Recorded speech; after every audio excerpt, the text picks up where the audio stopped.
জেলা পরিষদ নির্বাচনকে কেন্দ্র করে এই ধুলদিয়া হাফিজিয়া মাদ্রাসা ও কবরস্থান সংলগ্ন আজকের এই ইফতার ও দোয়া মাহফিলের সম্মানিত সভাপতি, আজকে এই মাহফিলে যারা দূর দূরান্ত থেকে এই গ্রামের ময় মুরব্বী যুবক ভাই যারা এখানে আসছেন সবাইকে সালাম, আসসালামু আলাইকুম ওয়া রাহমাতুল্লাহি ওয়া বারাকাতুহু। আসলে আমরা পৃথিবীর ভিতরে সবচেয়ে এই জন্য আল্লাহ রাব্বুল আলামিনের কাছে সকলেই বলি শুকর আলহামদুলিল্লাহ। আসলে ইফতারের আগ মুহূর্ত হচ্ছে দোয়া কবুলের টাইম। এই দোয়া কবুলের টাইম আর কি বক্তব্য দিব, যেভাবে হয়েছে আরম্ভ হয়েছে এর ভিতরে কি কথা বলবো। আসলে এখানে যে হাফিজিয়া মাদ্রাসা কবরস্থান সংলগ্ন এত সুন্দর জায়গায় একটা এই মাদ্রাসা করেছে, যেহেতু কবরস্থান, এই কবরস্থানে যারা সাহিত্য আছে এই মাদ্রাসায় যতদিন কোরআন পড়বে, আমার বিশ্বাস এটা কোরআনের কথা, হাদিসের কথা, এই কোরআনের রূপে কোরআনের শব্দ কবরস্থানে যাবে, সমস্ত কবরবাসী ঠিক শান্তিতে ঘুমাবে। কি জন্য? তাদের কবর আযাব হবে না। কি জন্য? আল্লাহর ঘর মসজিদ, রাসূলের ঘর মাদ্রাসা, এই মাদ্রাসায় যদি কোরআন তেলাওয়াত হয়, সাথে যদি কবরস্থান থাকে, ওখানে কবরে কখনোই আযাব হবে না। কি জন্য? তারা এক ঘুমে কিয়ামত হয়ে যাবে ইনশাআল্লাহ।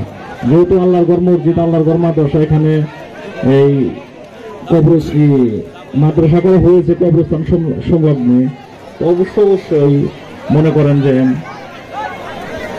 এই মাদ্রাসায় থেকে যে সমস্ত কবরবাসী মানে শুয়ে আছে, এই মাদ্রাসায় যে সমস্ত ছাত্র কোরআন তেলাওয়াত করবে, তারা খুব নির্দ্বিধায় যারা কবরে শুয়ে আছে খুব শান্তিতে থাকবে ইনশাআল্লাহ।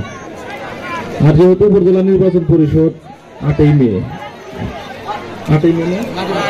মে দিনও বেশি নাই, তফসিল হয়ে গেছে, খুব দ্রুত নির্বাচন আরম্ভ হবে। তা আমাকে যেহেতু এখানে দাওয়াত করে এনেছেন আপনারা এই মাদ্রাসা উন্নয়ন প্রকল্পের জন্য, আসলে নির্বাচনের সময় অনেকে অনেক প্রতিশ্রুতি দেয় কিন্তু কেউ করে না। কি জন্য আমি আসলে আপনাদের এখানে আসছি, আমাকে অ্যাকচুয়ালি যেটা সত্য কথা আমাকে বলে নাই যে এখানে মাদ্রাসার উন্নয়ন প্রকল্প। তো যেহেতু মনে করেন যে আমাকে এখানে বলছেন, অলরেডি আমাদের মনে করেন যে মাদ্রাসা মসজিদের জন্য 100-র উপরে অ্যাপ্লিকেশন পড়েছে। তো সবারই কোন মন রক্ষা করতে হবে। তো অবশ্যই আল্লাহ রাব্বুল আলামিন যদি আমাকে হায়াতে তাইয়্যিবা দান করে, আমি এই মাদ্রাসার জন্য যতটুকু পারি অবশ্যই করব। কি জন্য? আল্লাহর ঘর মসজিদ মাদ্রাসা কখনো থেকে থাকে না, কেননা আল্লাহ রাব্বুল আলামিন যেখানে দৃষ্টি দেয় সেখানেই মাদ্রাসা হয়, সেখানেই মসজিদ হয়। কি জন্য? সেখানে যদি মনে করেন সাগরও থাকে কিংবা সমুদ্র মানে পাহাড়ও থাকে, ওখানে মসজিদ মাদ্রাসা হবেই। কেননা মসজিদ মাদ্রাসা হচ্ছে একটা পবিত্র স্থান। এখান থেকে মনে করেন মানুষ সালাত আদায় করবে, মাদ্রাসা হচ্ছে মানুষ দিনের শিক্ষা দেয়, বড় বড় আলেম ওলামা হবে। এখানে মনে করেন এইসব মাদ্রাসা কোন মসজিদ কোন, এখানে 10 জনের দানেই হচ্ছে উন্নয়ন।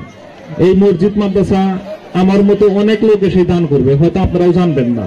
কেননা মসজিদ হচ্ছে এমন একটা জায়গা, এমন একটা স্থান, এটা হচ্ছে পবিত্র স্থান।